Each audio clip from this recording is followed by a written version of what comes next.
welcome to the Center for Spiritual Living. This is Christian Terrell, your host. We have Andy in the building today. We have me in the building today. Eric Shepard is here on the sound, and Reverend D is here today. The theme for today is outing my doubts.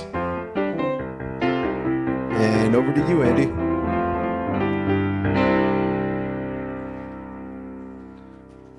All right. Good morning, everybody. We are going to open today's music with I Release. I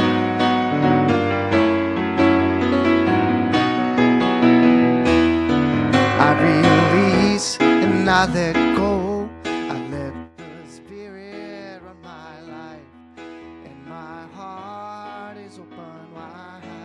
Yes, I'm only here for God. No more trouble, no more strife. With my faith I see the light. I am free in the Spirit. Yes, I'm only here for God. I release and I let go. I let the Spirit run my life. My free heart is open wide. Yes, I'm only here for God. No more struggles, no more strife. With my faith I see the light. I am free in the Spirit. Yes, I'm only here for God. I am free in the Spirit. Yes, I'm only here for God. Second selection today will be It's in Every One of Us.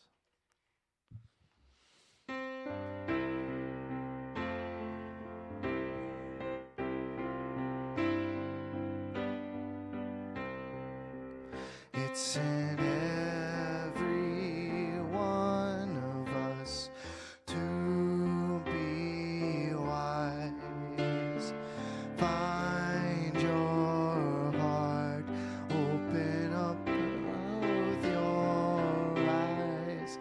We can all know everything without ever knowing how. It's in every one of us, here and now. It's in every one of us to be free. Find your heart, open your eyes and see.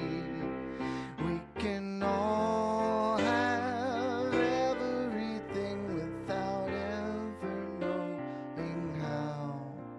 It's in every one of us, here and now.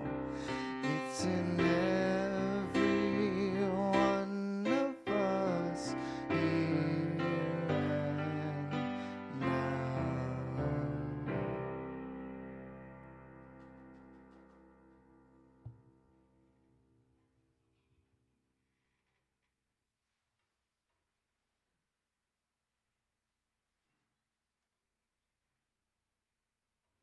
And good morning, everyone. Morning. Happy Mother's Day for everybody. I guess everybody is either a mother or had a mother, right? I don't see anybody saying no to that. That's good. I want to welcome everyone here today. I want to welcome everybody that's online. We are now on Facebook Live, and we are on YouTube, and you can get to our live streaming on our website, cslgc.org. So lots of ways to find us. And even if you're watching a recorded message from an earlier service, you're welcome. And we know that part of our ministry is letting what needs to be said, and knowing that what needs to be heard is heard. We have today with us Andy, we have Christian in the back, we have Eric in the way back, and we are looking for May's theme. May's theme, which is not on my little sheet here today, so it's a good thing I know about it. It is divine doubt. And last week, while we were not able to get online, we did talk about divine doubt somewhat. And the big idea is that doubt is, a lot of people think doubt is the opposite of faith. And that is not true. Faith and doubt go hand in hand as different aspects on the spectrum of faith. And because what we know is that the opposite of doubt is certainty. And that is also the opposite of faith. And so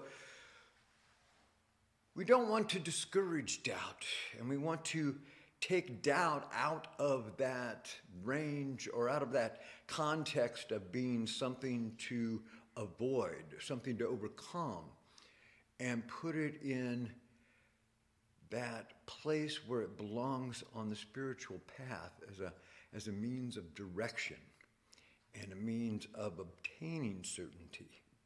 So that's where we're at. That's where we're going to start today. I would like to start off today like we start off every Sunday with our declaration of our mission and purpose statements. If we can have those up on the screen, we'll recite those together.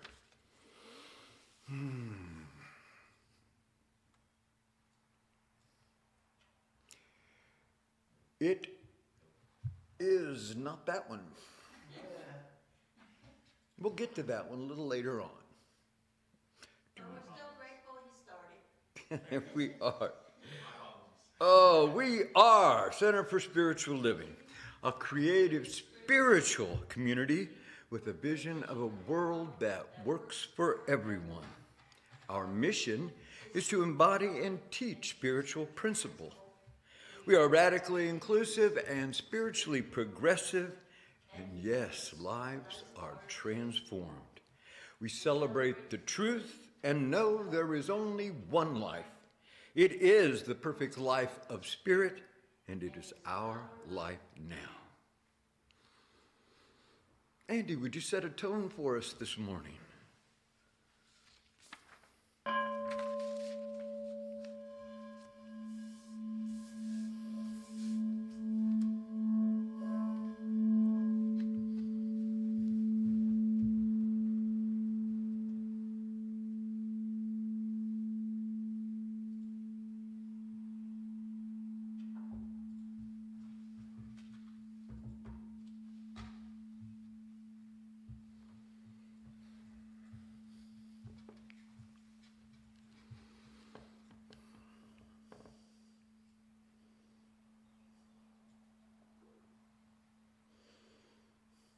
I encourage every heart in the sound of my voice to resonate with that vibration, that single frequency of sound that we put forth simply to know that we are one, and that where two or more of us are gathered, when we put our focus onto that same resonance, that same vibration, that same purpose, that same intent, that things beyond our wildest imagination begin to happen. The miracles take place. The knowing is put into the universe and reflected back on us, one and all. So in the spirit of union, in the spiritness of oneness, I declare here and now that God is. God is. God is all that is. And all that God is, all of the wisdom, the intelligence, all of the unconditional love, all the goodness, all the creativity, all that we know God is and must be, is in the all that is. In every single aspect, every design, every molecule, every manifestation of the divine has at its center, its foundation, those attributes of the Creator which never leaves its creation. And so I accept that. I accept that for each person in this room, each person online, each person on this planet. I accept the truth that at the center of each human being is that presence of the indwelling God, which is the same presence as the outdwelling God. It is only one God.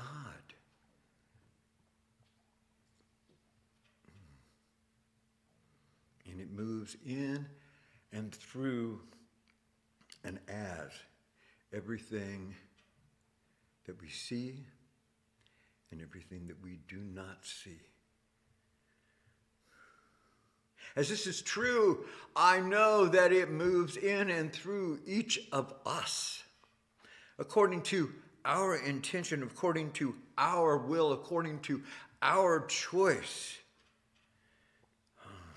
That is our power to have the experience that we want, to have the experience that we came to this plane of existence to have, for the purpose of expressing and expanding that which is all that is. I know that it's happening in this very moment. It happens throughout this time together we call celebration.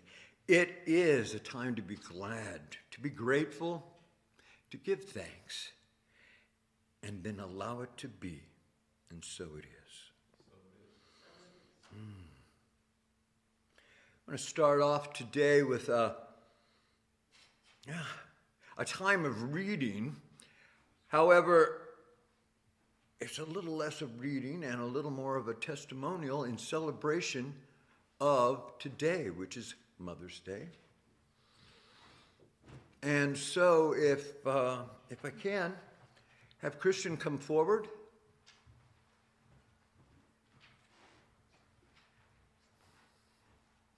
And give not so much a tribute, I guess, as an experience of Mother's Day.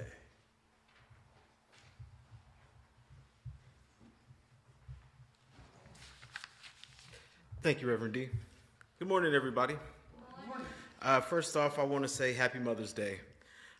Before we get into everything, I want to give all the mothers in the room and everyone online, whether you're a mom by birth, by choice, by circumstance, or by sheer stubbornness, and Happy Mother's Day. And we love you, we see you, and we honor you, and we thank God for you.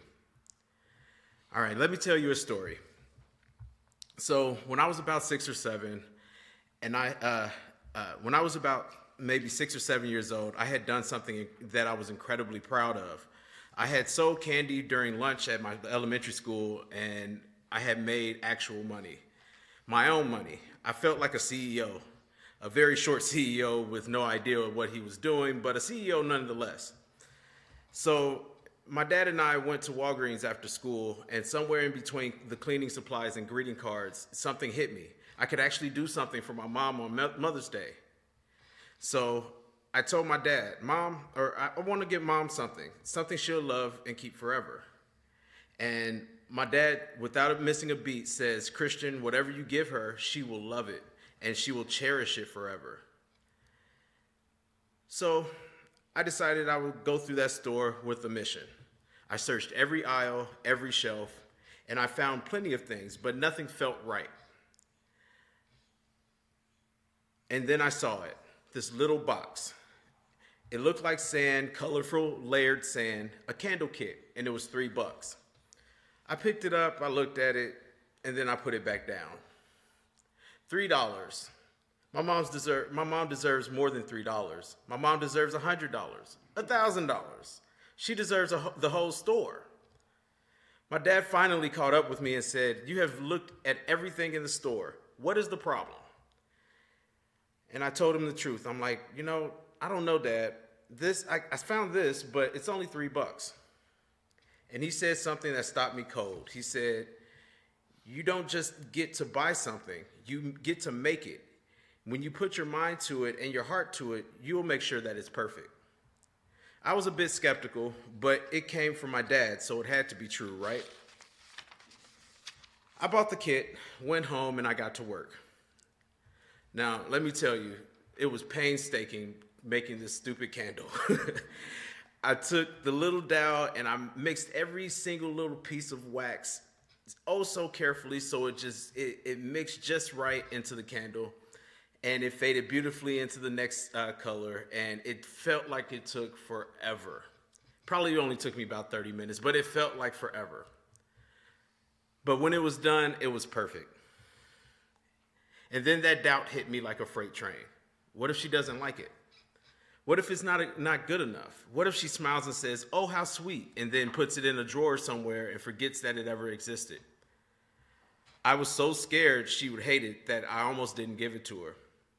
I had the gift, I wrapped it as best as a 7-year-old knew how, and I still almost kept it to myself. My dad ratted me out. He told her I had something for her. "Thanks, Dad." She opened it and her eyes lit up. She gave me a hug that was so tight, and she asked me, "Did you make this?" And the feeling that I had in that moment, I really don't have a word for it. It wasn't just pride. It wasn't just happiness. It was something deeper. It was the feeling of knowing that what came from you, from your hands, from your heart, was enough. It was more than enough. I talked to her last week, and she still has that candle. 30 years later, it still sits in her curio cabinet right next to everything else that she's chosen to cherish. Now here's where I'm going to take this turn on you. This month we have been sitting with the theme of divine doubt, and this week's invitation is to out our doubts. The reminder that we are not disturbed by things because we have found the secret. And here's what I know now that I didn't know when I was 7. The doubt was never about the candle. The doubt was whether I was enough to make it matter. That is what doubt almost always is.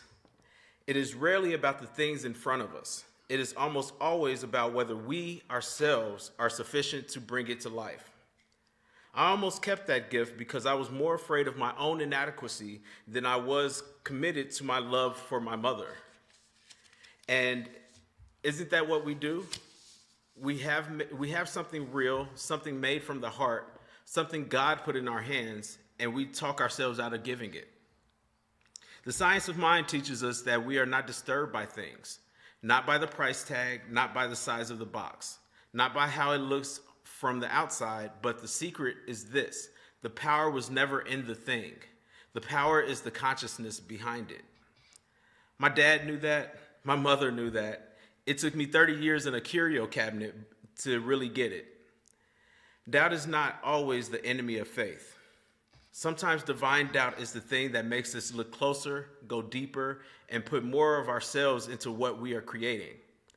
The doubt that asks, "Is this really enough?" can become the very thing that pushes us to make it perfect. The problem is when we let doubt make the final decision. So on this Mother's Day, I want to offer this. Whatever gift you are holding back right now, whatever love, talent, calling, or truth you are keeping wrapped up because you are afraid it is not worth $3, give it anyway. Because something is waiting, and when they open it, their eyes just might light up.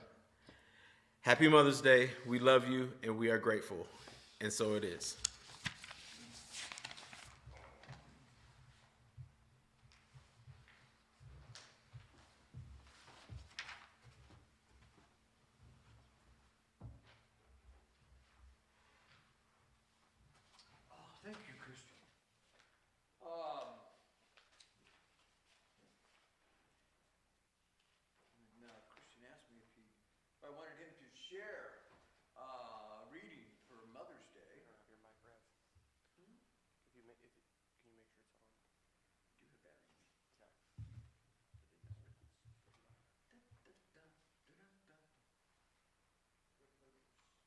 juice.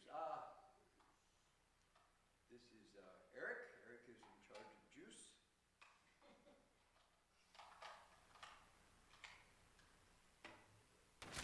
And he has done it once again. Thank you. Yes, when Christian asked me if I wanted a reading for today, I said, well, yeah. I've been working on finding one, and I kind of had one. And he said, specific to Mother's Day, because mine was not specific to Mother's Day. And I thought, well, that's a great idea. Let's open this celebration with a message about mothers. And we've all heard so many. But this one was wonderful. It fit with our theme of doubting. It was a story I would like, I believe each of us would like to share if we could. Not all of us get to, but it is a story that is centered in that trait of God that we call unconditional love, right? Whenever something is received, it's never about the object, it's never about the effect. It is automatically received with unconditional love because that is what everything is at its heart, at its foundation, at its base level. This thing we call God that is somehow responsible for all that we see and don't see forever and ever and ever. Creates from that place of unconditional love. That's that impersonal God that we talk about. That doesn't judge us as worthy or not. It just gives because it loves. It just gives wherever there is need. It just gives wherever there is desire. It just gives because that's what it does. In its infinite capability, it gives. Now, sometimes we think that we get stuff that we don't want, didn't ask for. That happens almost on a daily basis. And what we teach, what we believe is that every thought that we have is a prayer. Every word we put out there into the universe is a prayer. And some of our thoughts are counterproductive. Some of our thoughts are based in fear. And what we know about anything that is created from a place of fear is that it results in more fear. Anything that comes from a place of love results in more love. That's how the thing works. And so even though it doesn't seem like we're getting what we want or what we asked for or what we need, we are always responsible for what we have. And it is only in our little ego mind that we judge things anyway as bad or evil or ill-gotten or simply unwanted. That's our little self that is based in fear, based in that idea of separation that we as a human race at some point entertained. And in that entertaining that idea that we could be separate from each other, separate from everything else on the planet, separate from our thoughts, separate from our actions, separate from God itself. That was reinforced over and over and over by that smaller self that took this idea that was not true. We are always connected. We cannot be separated from that which created us. We cannot be separated from that which is created, because we're all created from that same willingness, that same unconditional love. It is what makes us all one. We could never be disconnected. We can only appear to be disconnected. And so, in order to reinforce that idea of what it would be like to be separate from God, we put in place all kinds of stories that made it look like, yes, we are separate. We are out there on our own. There is no unconditional love that is constantly giving to us. There is no power that we have on our own to create an experience. We're simply separate and alone. Separate and alone. And although it's never true, it appeared to be true. And so we started craving that thing that we had rejected in our mind, that connection, that closeness, that personal relationship with the impersonal God. We say that God is impersonal from that standpoint of it is always giving. It doesn't play favorites. It doesn't decide who's going to win and who's going to lose. It doesn't decide who's deserving and who is not. God knows what it created and knows that it is good. And regardless of how it looks to you and me, God sees it. It's perfect, whole, and complete right there where it is, as it is ever changing in effect. So we're talking about doubt, and full disclosure here, I believe that I am perfect, whole, and complete right here and right now. And I experience doubts. I'm experiencing doubts right now. I have doubts over and over and over again. And I go through those same procedures of attacking myself and judging myself as perhaps incomplete or wrong or bad or unworthy because I have doubts. Why is this? We have this perfect standard in our minds, the standard of God itself. Now, whatever your image of God is, it doesn't really matter what your image is of God. This idea in your mind, when you think about it, and if you can put form to it, and you can see into its very workings, do you see doubt? Does God doubt? I don't think so. I mean, I think if God was like me, I'd have lots of doubts about what I had created. I'd say, it's not turning out like I had intended. God doesn't have that doubt. God knows only the infinite creation, the infinite life of me and you that goes on and on and on and has no place to go but to the perfection for which it's created.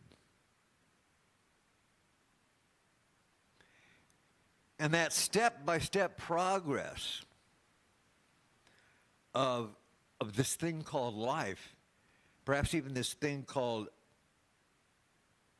lives, over and over and over again,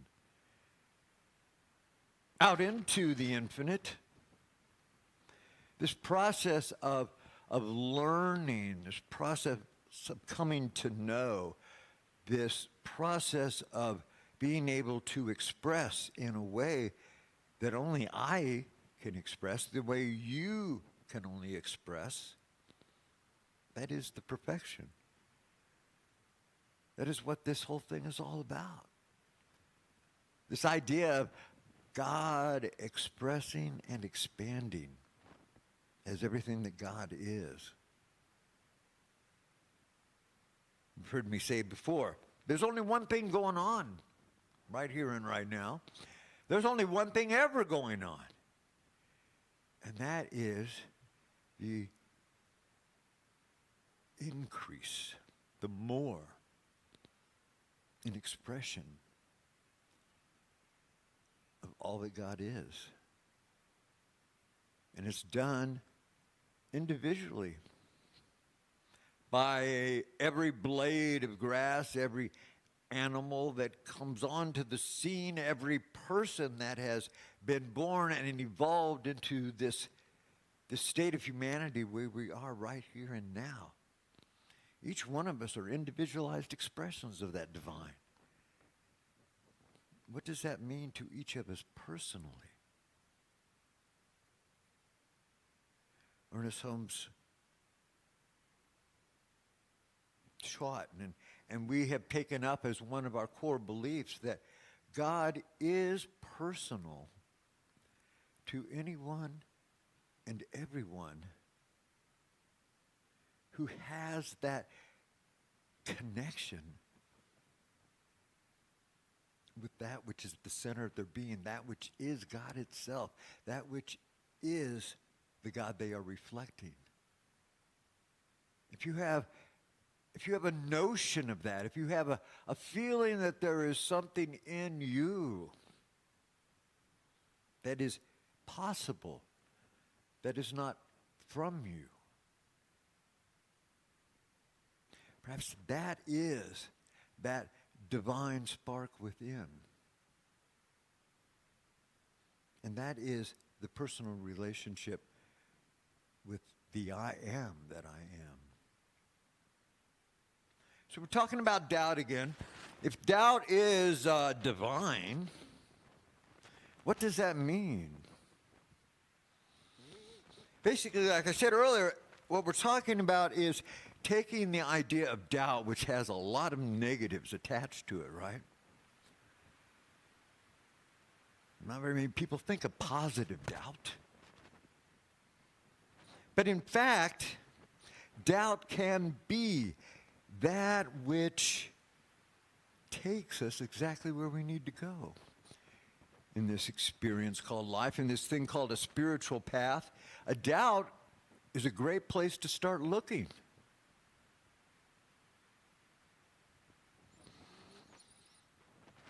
We don't want anyone to take somebody else's word for what God is, what we are, how we experience life, what our purpose is.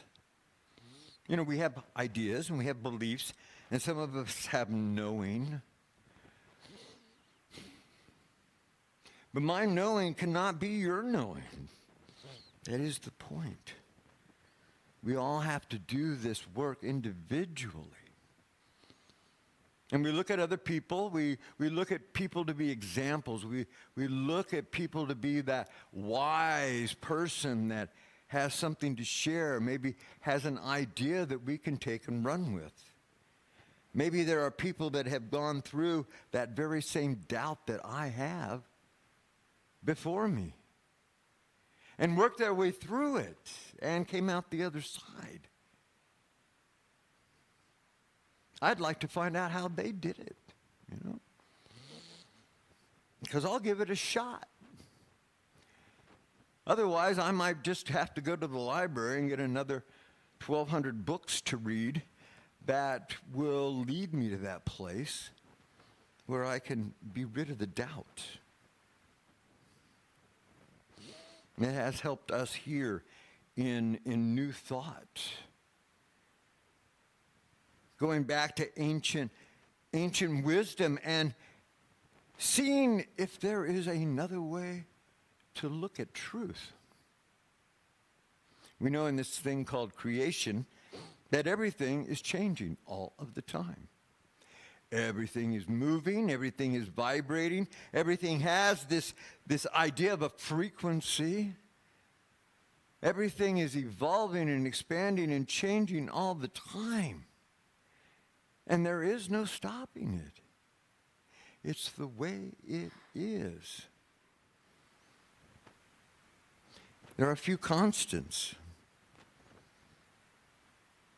And truth, that's the big one. Truth is always the truth. It never changes. It has always been the same truth. It always will be the same truth. And the reason it doesn't seem that way is only because we change the way we look at truth, the way we understand truth, the way we uncover the layers of truth. That changes. But the truth itself never changes. So what I want is to take away another layer of truth and get down to another layer of what has always been and always will be. Because there's where I can have my foundation. There's where I can know. There's where I don't even have to have faith, because I can simply know. It's the wonderful promise of the new works we're working with, the works of A Course of Love and the works of Paul Selig that we are reading now and for some time, I guess we will be. The idea that there is, in fact, something going on this planet. This shift in consciousness. The consciousness which is ever changing. That is its truth. Ever evolving? Okay. Sometimes jumping. Sometimes it's not incremental like we think it is.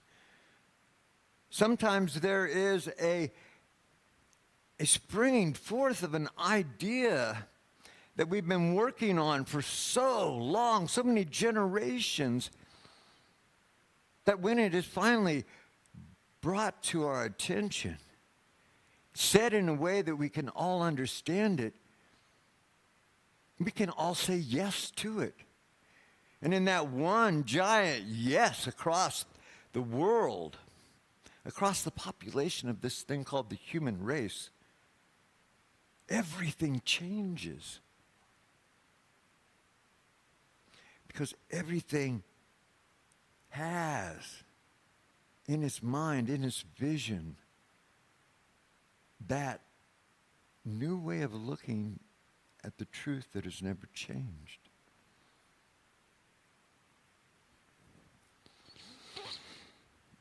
What is the spiritual principle or the truth behind doubt? Because doubt isn't a spiritual truth. It is not a principle. It's more of a tool, right? There's something behind it, though, that allows it to work. And these principles, like wholeness and unity and the personal relationship with the divine, those principles are what allow us to say doubt is not the problem. Bring it on. Doubt is how we grow. Everybody should doubt. And we talked last week a little about that basic doubt, that self-doubt, and how that sets the pattern for all of our other doubts throughout our lifetime. And the way we deal with doubt, which is generally to keep it inside, to not share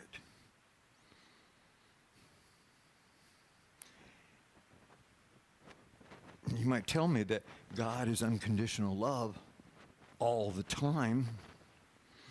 And I might say, I kind of doubt that that's possible.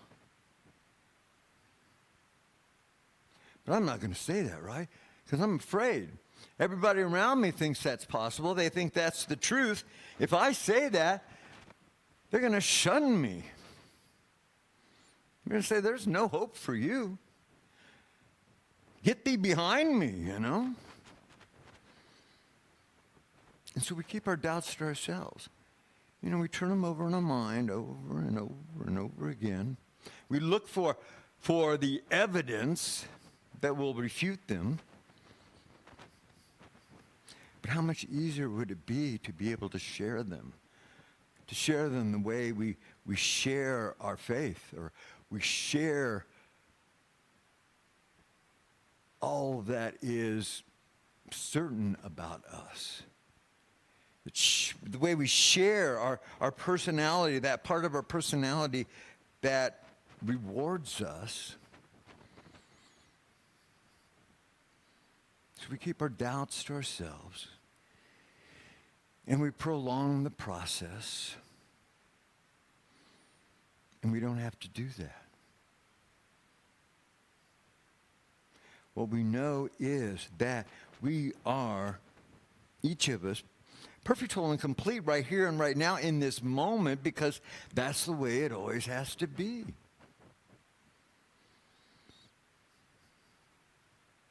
That's the way it's designed.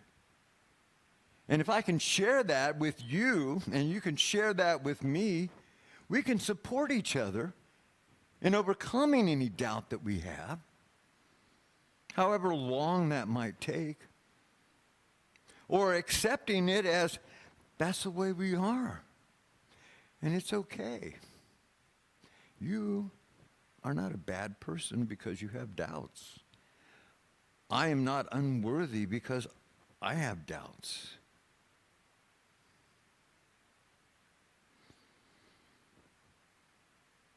And we can do that in community. And so I would ask everybody to see if you can find that community where you can share your doubts freely and not be judged as deficient. And I would challenge each of us as community to be that person, that mind, that ear that hears, and that heart that knows. Here is a perfect, whole, and complete manifestation of the divine itself with a doubt. I can support that person without judgment. Can we do that? Can we do that in the context of spiritual community? Can we do that in all of our relationships in our life, in our families, in our workplace, in our neighborhoods, with our friends? Can we be that which doesn't judge a doubt, but can celebrate it? Can understand it. Can ask, is there anything I can do? That's who we can show up as. That which we would like to show up to. You know, it's the old golden rule once again. We can be the community that we want to join.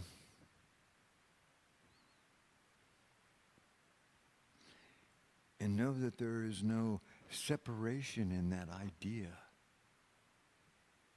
of embracing and being embraced. So let's take that into a moment of consideration as we go within to that place where we cement our ideas. We cement our path, where we are conscious of what's going on in terms of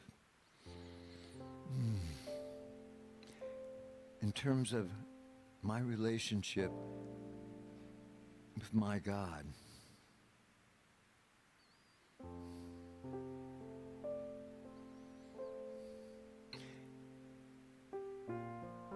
And know that there is nothing good or bad to declare about a doubt. It is what it is. And we are free to do whatever we want with it. We can ignore it. We can pretend that we don't have the doubt. We can pretend that it's somebody else's responsibility to clear that doubt from my mind. We can curse God for having the doubt, or we can give thanks. We can say to ourselves, isn't that interesting? That which I've heard over and over and over again, spoken as truth, that I have a doubt about, that I share with some other people, with some other minds, and discover that other people have this doubt as well.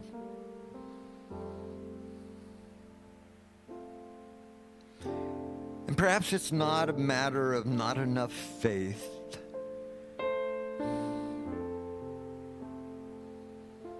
But if no one ever had these primal doubts, then we would never grow in our understanding of what God is. We would never understand who we are, or what we are, or how we serve.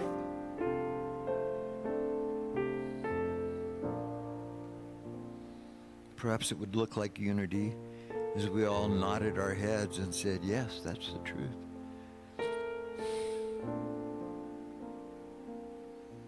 And it's not a whole lot of fun to be that minority that says, you know what? This is wrong. This isn't the truth. There's another way of looking at it which exposes the truth, exposes the love behind this idea. And as we come to know in newness, we are set free at a whole nother level.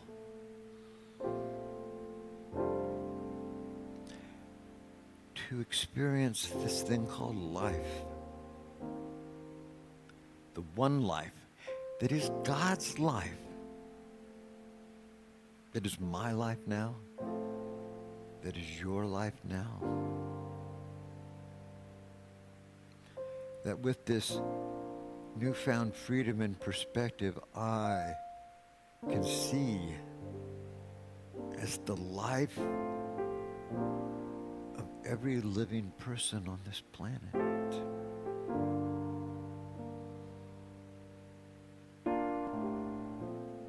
And in that knowing, in that understanding, in that coming to be, I find peace. I find joy.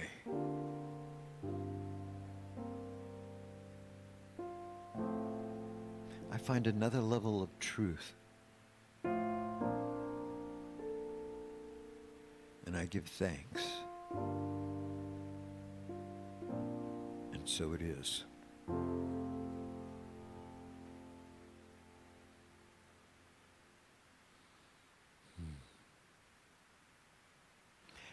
Mr. Smith. Oh, what have we got today? So today I chose a song that is a question. Centers on a question. It is a Billy Preston tune called Will It Go Round in Circles. All right.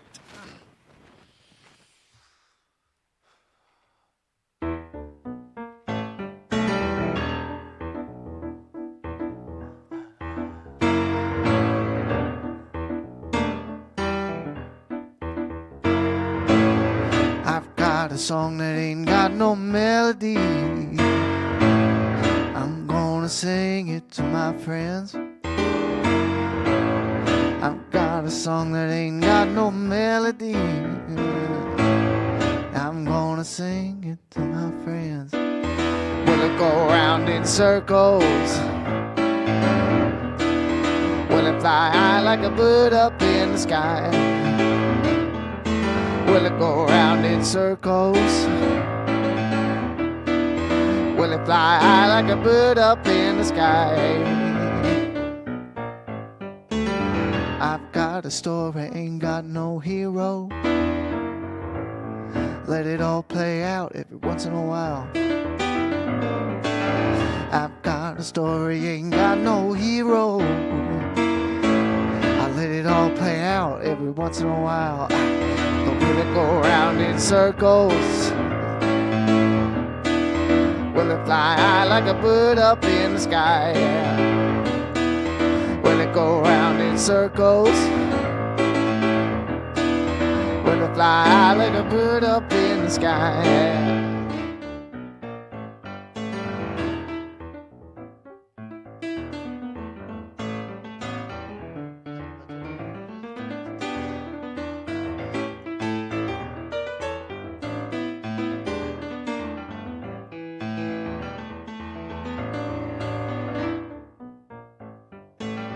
I've got a dance that ain't got no steps. Gonna let the music move me around. I've got a dance ain't got no steps. Gonna let the music move me around. Will it go round in circles?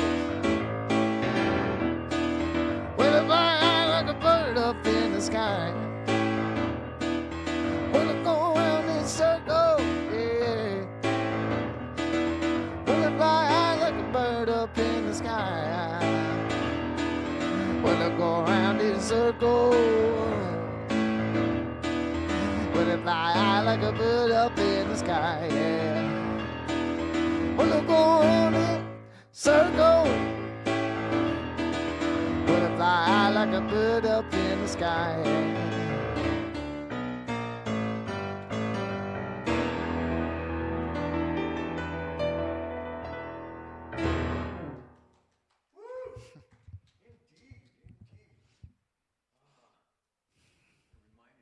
Of one thing there, and that is that one thing that doubt can do, which is to prevent us from ever going forward again. We've got to remember that whether or not it goes around in circle, that's not the goal to know that. It is to try it and to find out and to express. So thanks for that. That was fun. I like that. It's now time in our celebration that we talk about giving and receiving as one. It's a time of picking up our offerings, our tithes, our gifts, and we started out by repeating together our declaration of gratitude. So if you will with me, it is with a sense of gratitude I operate in the flow of giving and receiving as one. Knowing the source of infinite good is my source through me right here and now.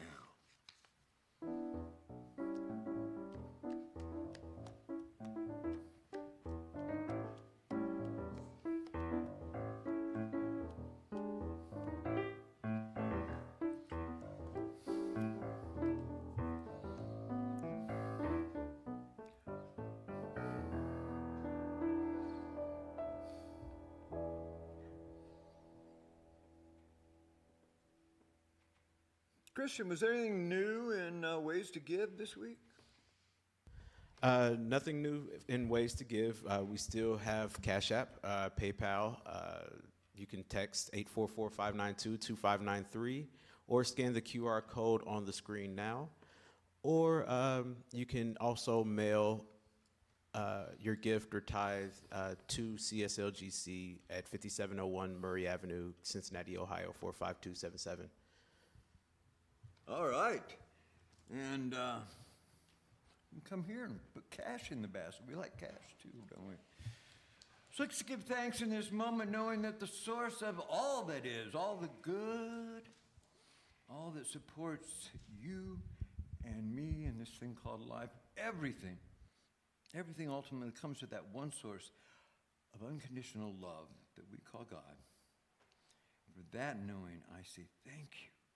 For that knowing that there are infinite avenues of giving and receiving, all in this thing called the flow, which is the way it is and always has been.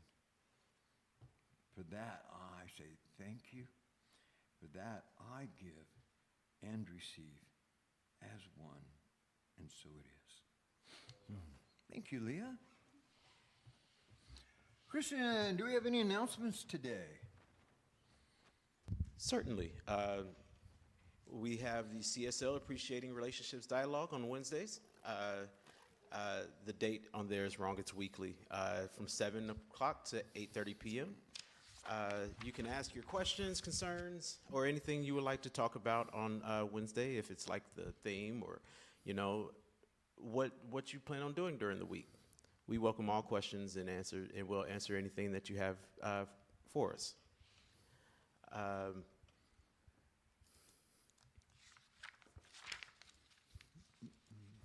Book Crew is on Mondays at 7 p.m. We are currently reading still the Book of Love and Creation by Paul Sillick. We meet on Zoom, and the website is on the screen right now, as well as the meeting ID and the passcode. It is also found on our website at cslgc.org/calendar. If you have any questions about any of that, you're welcome to email us at info@cslgc.org. Come and rent our building. It's available Monday through Saturday, and sometimes in the evenings. We can do weddings, receptions, nonprofit, big business meetings, and all sorts of things. Any questions regarding that, you can email us at info@cslgc.org, or come to the center on Sunday and ask any questions that you have available. And of course, Sunday celebration, as you're seeing right now, is every Sunday, 10:30 to around 11:30-ish. You can find it here at 5701 Murray Avenue in Cincinnati, or you can reach us at Facebook or YouTube or on our website at cslgc.org. Prayer support. The members of the prayer team are available on Sunday mornings, and also you can email us at prayers@cslgc.org, or get a hold of us by phone at 513-218-2128, or if you're in the building, contact any of the staff, and we will direct you to the right place to get your prayer answered.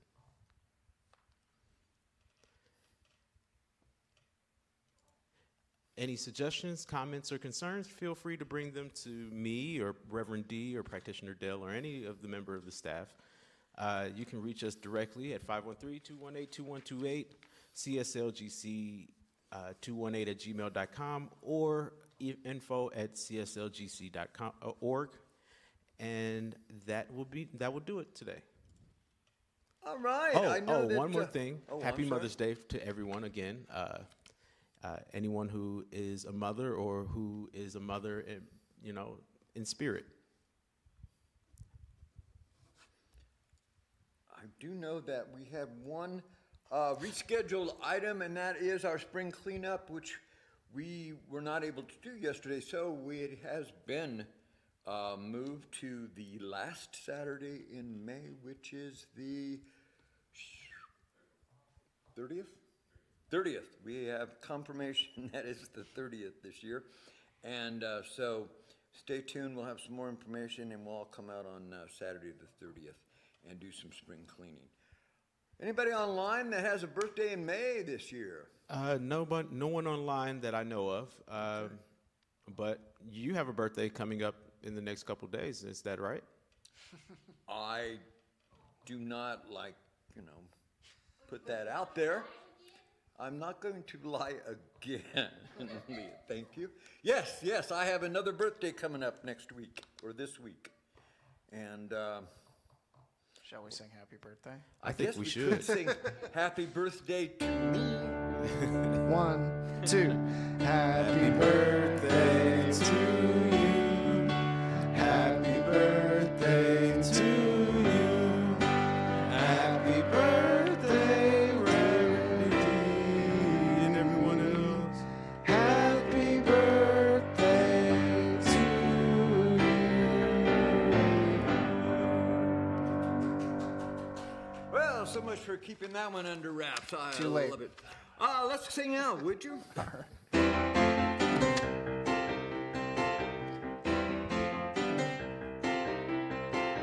I expect to be blessed. I expect to be blessed.